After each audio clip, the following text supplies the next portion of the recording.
India റഷ്യയിൽ നിന്ന് എണ്ണ വാങ്ങുന്നത് നിർത്തുമെന്ന് ഇന്ത്യ തന്നോട് പറഞ്ഞതായി ട്രംപ് കഴിഞ്ഞ ദിവസം പറഞ്ഞിരുന്നു. എന്നാൽ ഇന്ത്യ ഇത് തള്ളിക്കളയുകയും നിരാകരിക്കുകയും ചെയ്തിരുന്നു. അതിന് തൊട്ടു പിന്നാലെ ഇപ്പോൾ ട്രംപ് തൻ്റെ ആ വാക്കുകൾ അല്പം വ്യത്യസ്തമായ രീതിയിൽ അവതരിപ്പിച്ചിരിക്കുകയാണ്. അദ്ദേഹം പറയുന്നത് ഈ എണ്ണ വാങ്ങൽ പെട്ടെന്ന് നിർത്താൻ കഴിയില്ല, അത് ഘട്ടം ഘട്ടമായി കുറച്ചു കൊണ്ടുവന്ന് മാത്രമേ നിർത്താൻ കഴിയുള്ളൂ.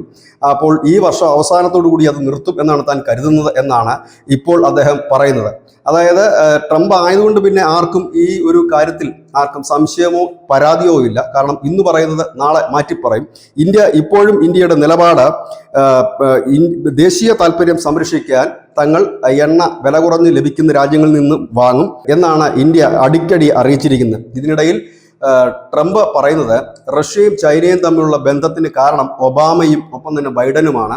അങ്ങനെ ഒരു ബന്ധത്തിന് അവർ കാരണക്കാരാകുകയായിരുന്നു, അങ്ങനെ ഒരു ബന്ധം ഉണ്ടാകാൻ പാടില്ലായിരുന്നു എന്നാണ് പറയുന്നത്. ഏതായാലും എണ്ണ വാങ്ങുന്നത് നിർത്തി എന്ന് പറഞ്ഞ ട്രംപ് ഇപ്പോൾ അത് മാറ്റിയിട്ട് എണ്ണ വാങ്ങൽ കുറച്ചു കൊണ്ടുവരും ഇന്ത്യ എന്ന രീതിയിലേക്ക് മാറ്റിയിട്ടുണ്ട്. പക്ഷേ ഏതായാലും ഇന്ത്യയുടെ വഴിയിലേക്ക് പോകുന്നു. ട്രംപ് ഇങ്ങനെ ഓരോ ദിവസവും ഓരോന്ന് പറഞ്ഞ് കാലം കഴിക്കുന്നു. News desk news India Malayalam.